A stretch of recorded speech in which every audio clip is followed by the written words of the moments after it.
বক্সটাকে open করি। Bell বাজার সঙ্গে সঙ্গে অমনি দৌড়ে গিয়ে গেটটা খুলি তাড়াহুড়ো করে।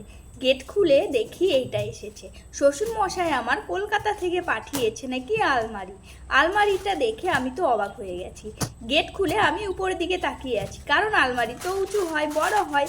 তারপরে দেখছি কিছুই তো নেই। আমি ভাবছি কি হলো, কি আসলো, কিছুই তো দেখছি না। তারপরে ফ্লিপকার্টের লোকটি এই বক্সটিকে আমার ঘরে ঢুকিয়ে দিয়ে পেমেন্ট নিয়ে চলে গেল। তারপরে আমি বক্সটাকে খুলে দেখি এটা আলমারি। আলমারিটা দেখে আমি ভীষণই অবাক হয়ে গেছি। বক্সটা খোলার আগে প্রথমে আমি ভাবলাম এত ছোট আলমারি কার হয়, এত ছোট আলমারি দেখে আমার খুবই হাসি পাচ্ছিল। তারপরে দেখলাম না, বক্স করা আছে, এগুলো লাগাতে হবে। লাগাতে তো আমি আর পারবো না, তাই ওরকমই প্যাকেট করে রাখলাম, বর এসে লাগাবে। আকাশে সারি সারি পাখি ওরা দেখছি এই ভর দুপুরে। পাখি ওরা দেখে আমার ঘরে আর মনটা টিকছে না। তাই জন্য মেয়েকে একটু ফটাফট ফল খাইয়ে আমি বাইরে চলে যাব ঘুরতে মেয়েকে নিয়ে। তো আজকের ফলে ওকে আমি খাওয়াবো পাকা পেঁপে। পেঁপেটা প্রচণ্ডই পাকা আর প্রচণ্ডই মিষ্টি। তো আমি মাছ বরাবর কেটে নেবো আর হাফটা রেখে দেবো আর হাফটা খাওয়াবো ওকে, মানে হাফের একটু কম খাওয়াবো ওকে। ছোট তো, অনেক ছোট পেট। এখনও আমার মেয়ে চিবিয়ে খেতে শেখেনি। কি যে করি, আমার মেয়েটাকে নিয়ে একদমই চিবিয়ে খায় না কিছুই। এত পাকা পেঁপেটাকে ওকে ম্যাশ করেই খাওয়াতে হবে। কলা অবধি ওকে ম্যাশ করে খাওয়াতে হয়, ও কিছুই নিজে থেকে চিবিয়ে খায় না। কি যে করব, প্রচণ্ড ম্যাশ করেছি, হাত দিয়েই আমি করেছি এটাকে। খুব নরম ছিল, আরও আমার সুবিধা হয়েছে, তাড়াতাড়ি আর রসও বেরিয়েছে। আর এটা খুব হেলদিও। আমার মেয়েকে খাইয়ে দিই এখন ফটাফট, তারপরে ঘুরতে চলে যাব। বাহ নিশু, আর দূরে যাস না, চল বাড়ি চল। নিশু, নিশু আর যাব না, চল বাড়ি চল।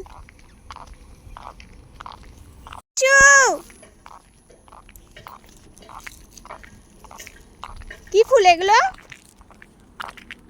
গোলাপি গোলাপি কি সুন্দর ফুল ফুটেছে। গোলাপি ফুল, হলুদ ফুল, কিন্তু নাম জানি না ফুলের। উজি দেখো সাপ, দেখো পুকুরে সাপ, নদীতে সাপ, দেখো নদীতে সাপ। রে বাপরে, চলো গাড়ি আসছে, চলো।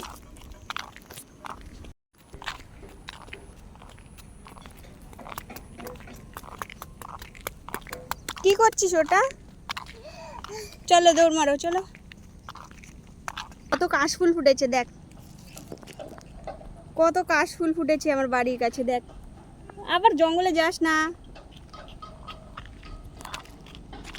ওই যে পুকুরে ওরা স্নান করছে, কাপড় কাচছে।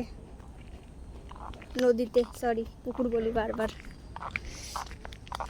চল। এখন আমাদের এখানে প্রচণ্ডই বৃষ্টি পড়ছে রোজ বিকেলে, তাই আমি কয়েকদিন সকালেই মেয়েকে নিয়ে বেরোচ্ছি। মেয়েটা সবসময় ঘরে থাকে, তাই আমার আর ভালো লাগে না। দাঁড়া দাঁড়া, প্রজাপতি প্রজাপতি প্রজাপতি, হলুদ প্রজাপতি দেখ। ধরিস না ধরিস না ধরিস না, হুশ হুশ।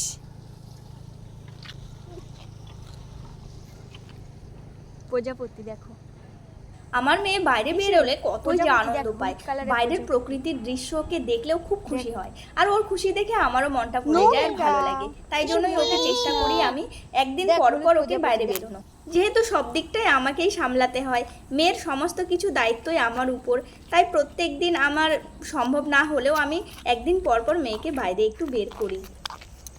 হাই গাইস, কি সুন্দর সুন্দর প্রজাপতি ঘুরে বেড়াচ্ছে। নিশু,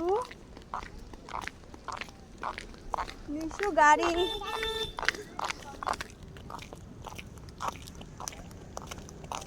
আমরা আজকে বাইরে বেরিয়ে খুব ভালোই হয়েছে। নানান কালারের প্রজাপতি আজকে দেখতে পাচ্ছি, আর পুকুরে কত লোক স্নান করছে। গ্রামের দৃশ্যটাই যে অনেক সুন্দর, মধুময়।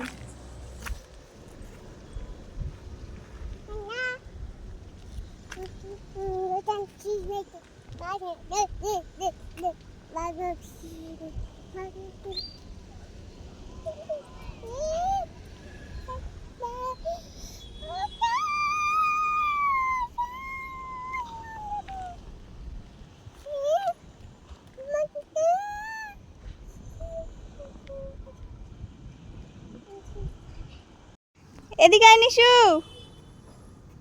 এ দেখ, এ দেখ কি ফুল এটা,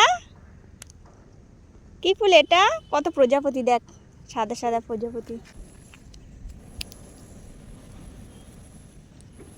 ছোটবেলায় এই ফুলগুলো এরকম করে ফাটাতাম, পটপট করে আওয়াজ হতো, কি ভালো লাগতো সেই ফুলগুলো। এই ফুলগুলো শিব পুজোতে কাজে লাগে। শিব পুজোর দিন এই ফুলগুলো পাওয়াই যায় না, সব শেষ হয়ে যায়। তুই ধরছিস ফুল?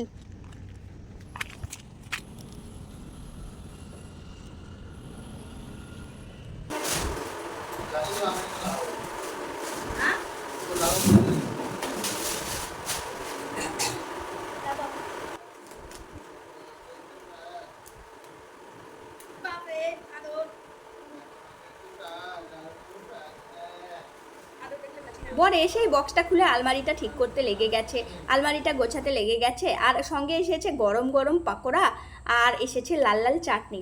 বাবা গো, দুজন বাবা মেয়ে দুজন মিলে একদম আলমারিটা ঠিক করতে লেগে গেছে। আমি কি করব, আমি বসে বসে বোর হচ্ছি, আর আমার বর তো আমার জন্য গরম গরম পাকোড়া আর চাটনি এনেছে। এগুলোকে আমি এনজয় করি, ওরা দুজন এগুলো কাজ করুক। হা হা হা, ওরা দুজন কাজ করছে, আমি ততক্ষণ এটার এনজয় নেই। আমার বর আবার এসব চপ টপ খেতে ভালোবাসে না। ও বললো তুমি এই চপটা খেয়ে আমাকে এক কাপ চা করে দাও, বাস তাহলেই হয়ে যাবে। ঠিক, হ্যাঁ আমি ওকে চা করে দেবো। আর আমার মেয়ে তো এসব চপ টপ খেতেই পারবে না। ওকে যা হেলদি খাবার খাওয়াই, আমি ওকে এসব ভুলভাল খাবার খাওয়াই না। যত ভুলভাল খাবার আমিই খাই। ওরা দুজন বাস ভালো থাকুক আর সুস্থ থাকুক হেলদি হেলদি খাবার খেয়ে। এগুলো আনহেলদি হলেও আমার কিন্তু বেশ ভালোই লাগে, টেস্ট লাগে, মুখে স্বাদ লাগে। আমি তো এসব পেঁয়াজি চপ সিঙ্গারা এসব খুব ভালোবাসি, আর চাটা আমি খুব একটা খাই। এদিকে আমার কথা বলতে বলতে আমার বরের আলমারিটা কিন্তু প্রায় লাগানো হয়ে গেছে কমপ্লিট। এদিকে আমার বর আলমারিটা কমপ্লিটভাবে লাগিয়ে নিয়েছে, আর দুটো থাক লাগানো বাকি আছে। এই দুটো থাক লাগিয়ে বাস হয়ে যাবে। আমার মেয়ে এখানে বাবু হয়ে বসে আছে আর বাবার কাজ করা দেখছে। কত মিষ্টি আমার মেয়েটা, মিষ্টিভাবে বাবার দিকে তাকিয়ে আছে। আর আমার বর আমাকে আলমারির চাবিটা দিয়ে দিল, আমি চাবিটা লক করে দিলাম, না হলে আমার মেয়ে বারবার এটার সঙ্গে দুষ্টুমি করবে। চলো আমার সঙ্গে তোমরাও চপ এনজয় করো। চপ খেতে খেতে আমার তো 32টা দাঁত বেরিয়ে গেছে। চপ খেতে আমার খুব ভালো লাগে, আর তার সঙ্গে যদি একটু ঝাল ঝাল চাটনি হয়, বেশ স্পাইসি, তাহলে তো আরও বেশ জমেই গেল। কিন্তু এই চাটনিটা বেশ ঝাল ছিল না, একটু তেতা তেতা ছিল, যার জন্য আমাকে ফ্লপ করে দিয়েছে আমার চপটাকে।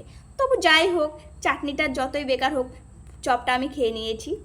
গাইস, আজকে কিন্তু আমি তোমাদের সঙ্গে অনেক কথা বললাম, তো এখন আমার ব্লগটা কিন্তু শেষ করার সময় চলে এসেছে। তোমরাও অনেক ভালো থেকো, সুস্থ থাকো, আর আমার পাশে থেকো। তো আজকের ব্লগটা আমি এখানেই শেষ করছি। তোমরা অনেক অনেক ভালো থাকো। Bye bye. নেক্সট দিন নতুন কোনো ব্লগে দেখা হবে। পাকোড়ার সঙ্গে চিপস খেয়ে খাই রে ভাই।